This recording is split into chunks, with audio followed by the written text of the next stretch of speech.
right. This is the most exciting session all day. Okay. Thank you. All right, okay. All right, hi everybody, my name is Kelly Bissell. I'm with Microsoft. That's why I have so much gray hair, because we're talking about securing things. We're gonna mix a little bit of what we're securing today, because if we know how to secure today, then we're gonna know really what we're gonna secure in the future. And that's really part of our discussion. So I really want to go through introductions really quick, just so you know where we're coming from. And not only with Microsoft, I've been in this cybersecurity world for 28 years, and trying to help companies and individuals and countries be safe. So that's me, Pramod. Hi, I'm Pramod Misra, CEO co-founder of Unifi.ai, where we help companies do privacy automation. Hey, my name is Jeremy Hatfield. I work for Tanium. We're a converged endpoint management company. I run our pre-sales, post-sales engineering teams, as well as our enterprise services. I'm Bryant, Chief Security Officer for Leapfrog Services. Here in Atlanta, we're an IT services provider. All right, and my name is Mike Lyborg, Chief Information Security Officer at Swimlane. So we focus on low-code security automation and orchestration. All right, so here's what we're going to do, if it's okay. I'm going to ask questions to get this going, but if you have a question, we'd rather answer your question than my question. Okay, so it'll be a little bit more relevant to what you're wanting to know. So I'm going to start off. So if you notice, we've got both people who do managed service for a bunch of companies, also compliance, also security. And so I'm going to start with the first question around compliance, because compliance and security fit hand in glove. So Pramod, first question's for you. You work in this compliance, so you can automate compliance. So from my perspective, so you can see when things are out of compliance, which is actually insecure, but also you can free up the teams to do more. So tell me a little bit more about your perspective of securing today and the future. Yeah, sure. So I think from a compliance automation perspective, the first thing I realized while working with many size of companies is segregating data. As a company, initially we have experiences where companies are sharing, saving in the same database or sometimes in spreadsheet also, highly confidential information, someone's SSN, etc., and same way some vendor information. So, and that's a huge risk for any compliance. Obviously, when you go to the compliance part, which are the regulations, you are under, and then, segment-specific, country-specific, that apply. But I think the first and foremost, across any businesses that is important, is data segregation. Data is an asset, and as well as a big liability. If you're in healthcare, you know how big liability it is because of HIPAA, but for every other segment, it's going to be the same. So, and in the compliance automation, apart from data segregation, the second part is I would suggest use of automation tools.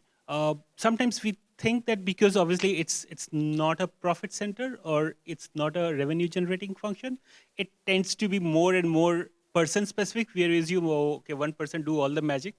Typically that person struggles to do all the compliance. So there it's worthwhile to experiment multiple operations. You can check which tool works best in your company or in your segment, because there is no one single tool that works across. But I think that's the second step which any company should do, to use as much as possible these automation tools. All right, good. And look, I've worked on probably 200 breaches, and I always thought the healthcare was the richest environment because I got episodal data, I've got security numbers, I've got diagnosis codes and procedure code. I've got everything I want to know to replicate that person in a bad way. So thanks. So I think compliance is that foundation for what we need to think about securing. All right, Michael, let's go to you. You're a CISO. The buck stops with you to make sure the company is safe. Tell me your view of how to keep a company safe today and in the future. Well, I think we've had some really good discussions today and great speakers. We talked about AI, we talked about machine learning, we talked about automation and orchestration and everything else. And I think generally one of the biggest things that we have to do, and the U.S. government is actually ramping up pretty well, especially with CISO. They just came out with the version 2. I'm not sure if everybody's looked at it, but the zero trust architecture, right?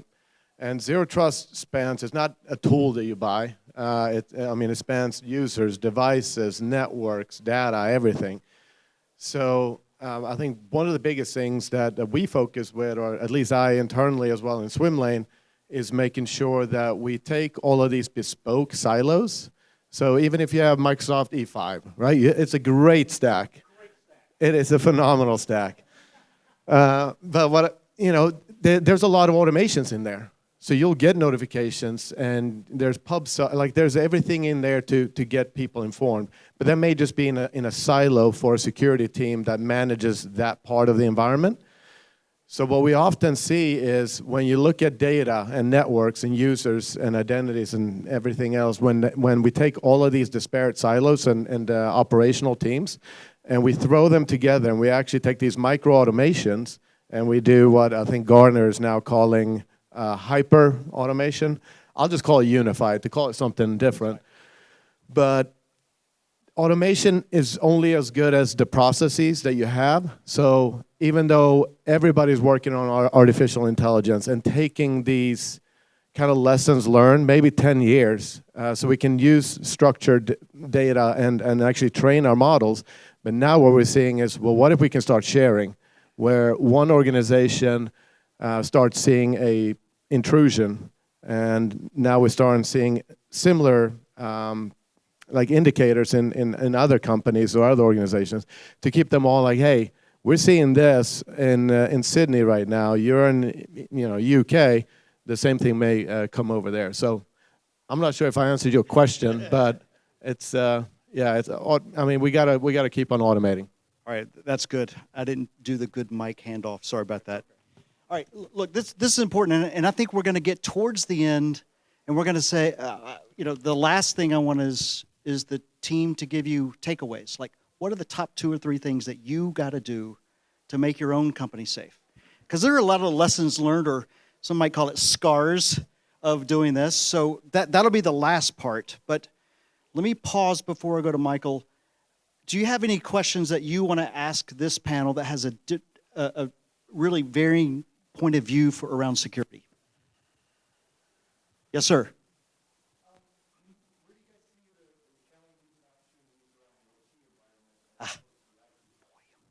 It's one of my favorite topics. Anybody want to take it? All right, Jeremy, you go, and I'll do it a little add-on.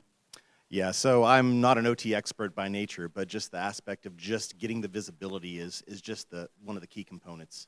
I mean, it's something I think that vendors are taking the first approach on, and it's a smart thing to do, because I think we could all joke around. You ever hear the teacher saying, "Hey, would anybody who's not in the class raise their hand?" And there's a problem with that. There's a visibility issue where people just can't see the devices they have. But even more complex is the OT environment, is trying to make sure that we can actually not just find visibility, but remediate, find out ways. Segmentation's a great way. Trying to get vendor-supplied things on those things without breaking those very, very important work streams for our customers. But I would say, the first thing I would say is just the easiest thing, and one thing that I can talk about later, is just getting that visibility, and I think we're taking a good step there. I think there's a lot of innovative things coming out now. We're working on some things ourselves on being able to how to solve and actually provide remediation and protection in that area. And I'll add one thing around OT. One is, if IT data is stolen, it's bad, but not terrible. If OT environments are changed, and I've seen this happen with 6 super majors and some utilities, human life is affected, or can be affected. This is really critical, and unrecoverable revenue. So I've had one company where their OT environment was shut down, and they cannot produce any product. They can't sell, they can't ship, they can't collect any revenue. That's different than if your data was just copied. And I sit on CISO's cybersecurity task force, and I'm most worried about OT, mostly because a governance issue between IT and OT, and they don't always play nicely together. And what we have to do is blend those teams together so we bring the best of those capabilities to secure that company. So OT, ultra important to the safety of the United States, or any country for that matter. Okay. Yes, sir, and then I'll come to you. Yes, sir.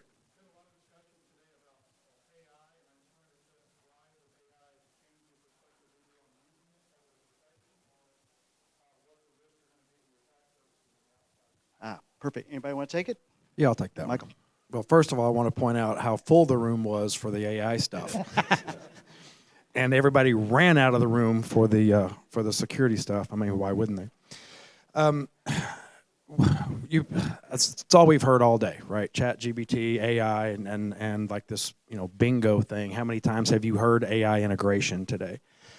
What we hear more than anything, I think, from the people that are talking about that and security is the increased amount of threat, right? Because the first conversation is, well, the language barrier for the spear phishing emails is now gone, right? Because they can put in a prompt and get a very well-written email, so that threat's going to go up. So you hear a lot about the increased threats, increased coding. They build the safety checks in as best that they can, but if you know how to do prompts, you can get pieces of things and assemble them. So yeah, absolutely the threat's going up. The sky is not falling. The sky is not falling because the bad guys are getting access now to this AI. On the defense side, we've been doing AI for years.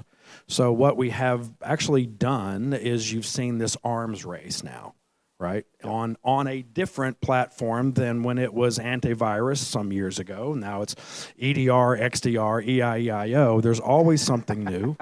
And there's always going to be a an attack side, and there's always going to be a defense side.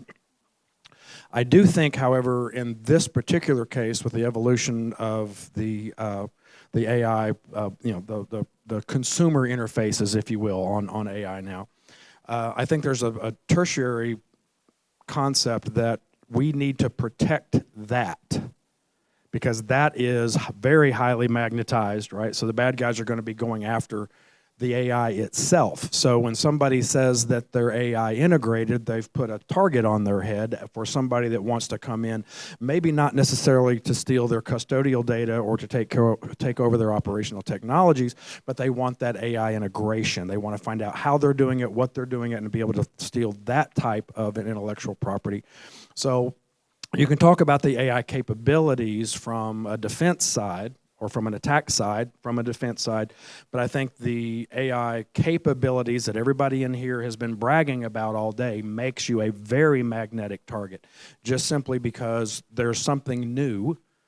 And I've been studying, you and I have followed very similar paths. I've been studying asymmetric warfare for nearly 30 years.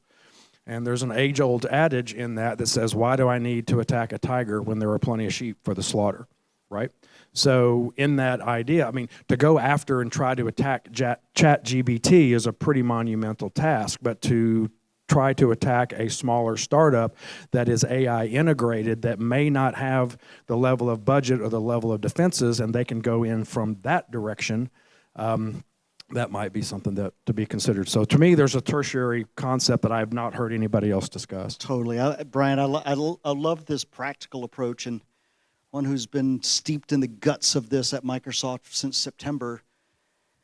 I think there are a lot of lessons learned. The bad guys are using it faster than the good guys. So you got to adopt quick in this arms race, I think you said.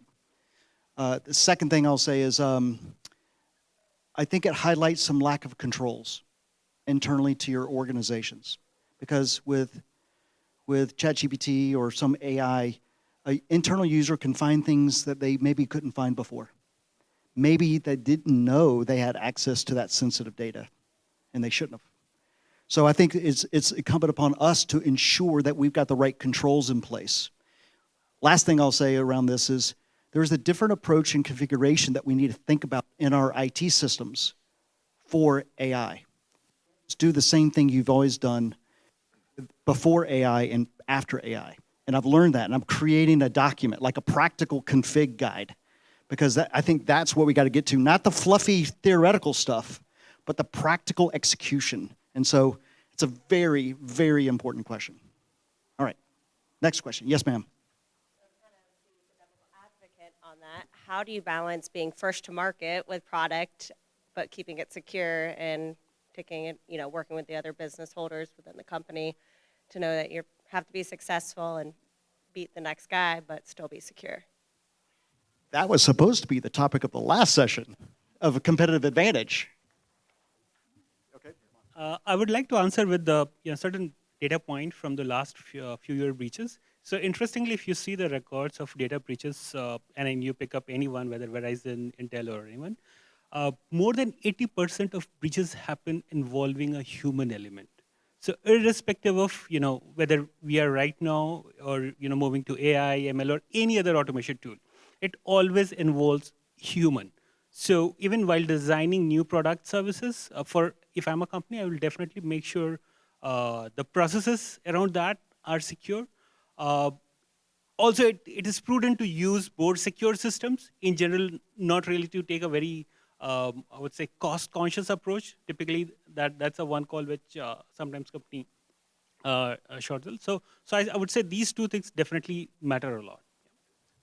I'll just bring up the aspect too of this, that with AI, I mean, we need to be forward thinking and trying to build, but just even, we've talked about the security of that, but we also have to be concerned about our internal security of that as well. I mean, I think you saw the news article with Samsung where a person had put in their intellectual property in AI and now they had leaked data outside. And so I think every company is probably seeing how they can embrace AI, but just from an internal security policy, we also got to see how we're controlling that within our companies to make sure that we're also not exposing things inappropriately. Right.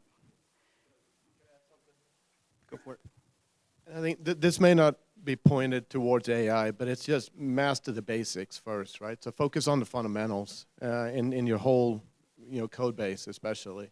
So the supply chains attacks are pretty real, and it's an easy soft target, especially if you're a startup environment and you may not have all the technical controls, you may not have all the bells and whistles, but it still comes down to human element. We have to do a better job to defend our developers because not every one of them are super security focused. They need to be focused on innovation and continuing to drive product forward, right? If your supply chain is messed up and you don't have control, has anybody seen like these little memes where there's a bunch of ducks running through a door? That can often happen when you import a package into your ecosystem. So Very good. Nicole, let me give you an answer to your question directly. Why would you be the first, on the bleeding edge versus the leading edge versus the, last adopter? And I'll just tell you what a friend of mine who's the CIO of a global pharma company said to me. In the race of drug development, first to market matters. In the world of AI, efficiency and use it internally, but also in other innovation matters. And that may be the difference between a blockbuster drug and not. And so I think the question is, in your own companies, where do I want to live? Do I want to be on the bleeding edge and find some problems up early? Do I want to be on, maybe not the bleeding, but the leading edge? Or do I want to be a fast follower? And how to use it just like any other tool, it's not the panacea, to excel your organization and manage costs and all kinds of things. That's what you got to do. Okay. Does that help? All right. Okay. Other questions? Because I've got more. All right. So, look, Jeremy, I didn't ask you any questions yet directly. And then I want to come back to Bryant because Bryant's got a unique position, I think. Jeremy, you've seen tons and tons of companies, not just one, but tons and tons of companies around, probably not just the US, but beyond, especially where you come from. Tell me, what's your perspective on securing now and the future, especially through your lens? Yeah, so I'm going to speak with regards to the context and the lens that I deal with every day, because I know everybody's lens could be different and the types of problems you're solving. But one, for me, first, it's when I'm working with the customers, it's a visibility issue that we're dealing with. I know IDC came out with a report that said that 94% of enterprises have typically about a 20% gap where they have assets they don't know about. So we think about zero-day threats. Having a zero-day threat is not the great time to know you have 300 servers you didn't know about, or 5,000.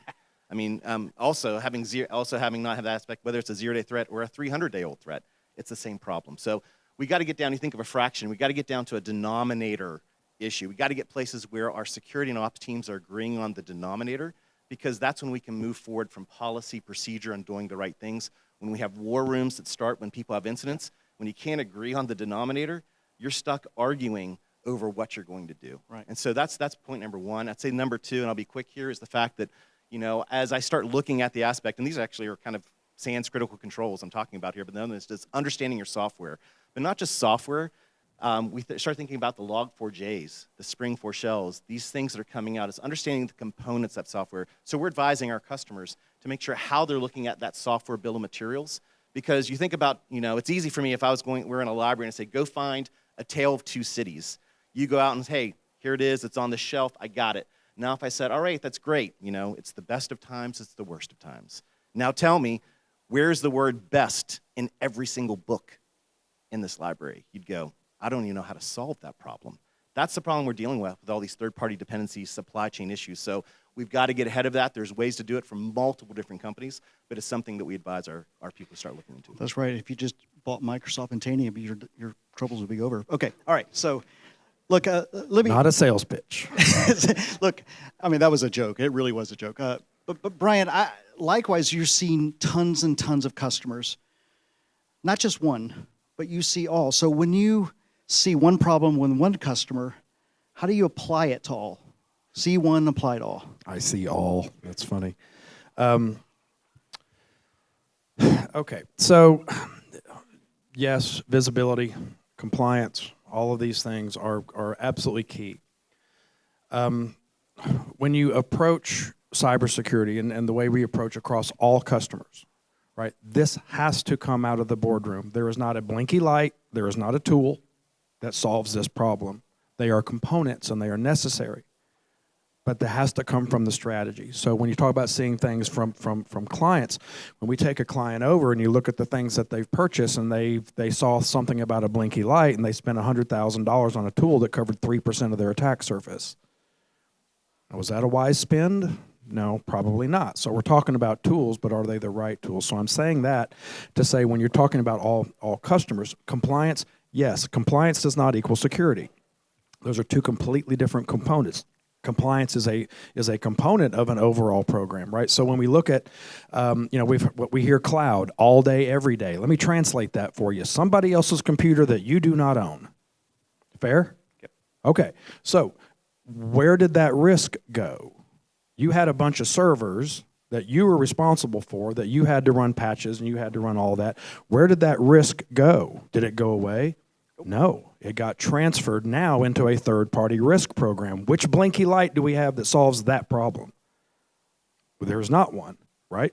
So as you look at security overall, when you're asking me about multiple customers, we have to start at the strategy level. And I'm not talking about our IT guys. What's our strategy to put in firewalls? No, that's a tactical plan. I'm talking about strategy to know on your operational side, to your operational technology question. Operational technology does things. Fair? IT technology enables those things to do things, right? So when we're talking about strategy, what is the impact of those operational things to put, a little higher level, board level on what you were talking about? What does that actually look like? What's my recovery time objective? What's my recovery point objective? All right, and you have to listen to the business. Or very quick story. They hate it when you say fast food. So we'll call it quick serve restaurants. I'm sitting with the CEO of we've probably all eaten in there in the last week or so. And we're talking about business continuity. We're talking about high availability. We're the security guys. Payroll. Well, that's high availability, right? Right? We're going to put all these redundant servers in, and we're going to puff up our chests, and we're going to be great, and we're going to do everything that you need. And that CFO looked at me and goes, 2 weeks. What? I'm a cash-heavy business. My payroll variance is less than 2%. I have a methodology that I can repeat the previous 2 weeks' payroll before I have to go in and put it in. We saved $250,000 on high availability that was not necessary because we started in the boardroom and we listen to the business. We understand the operational technology. We understand what needs to be protected and how to protect it. And then we go and understand the frameworks for compliance and because you know what? Sometimes the answer is we're not going to be compliant on that thing because we have compensating controls in place. That's right. But we started at the strategy level, and then we work on third-party risk, then we work on compliance, and we know what we have. We know how we need to protect it. We know what the priorities are by impact, by likelihood, by cost. What does that remediation strategy look like? We work on the visibility, and all of that comes together in a program. And if you're doing that correctly, you can go to your boardroom and say, we are a 3.5 out of 5 scale right now on our CMMI model. So many times people say, well, we're not invited to the boardroom. Well, you know why? Because we're not bringing boardroom level value. You want to be in the boardroom, you have to earn it. You have to have the level of value that those people are looking for. And I get mixed reviews from executives that I work with on the traffic light. Some just want to see, we're green here, yellow here, red here. And then I have others that say, do you think I'm an idiot? Do you think color is all I understand? I want the why behind the what. So you really have to understand the customer. What exactly is it they're looking for? What level of service are they looking for from you? And then be able to provide that level of service with your team and with your tools. Very good. That's exactly right. I would add the controls you put for your crown jewel data is different from your benign data. So take a risk-based approach. Very good. Excellent. All right. So any other questions before I do a lightning round at the end, because we've got like 3 minutes left? Any other questions? You can ask anything. Yes, sir.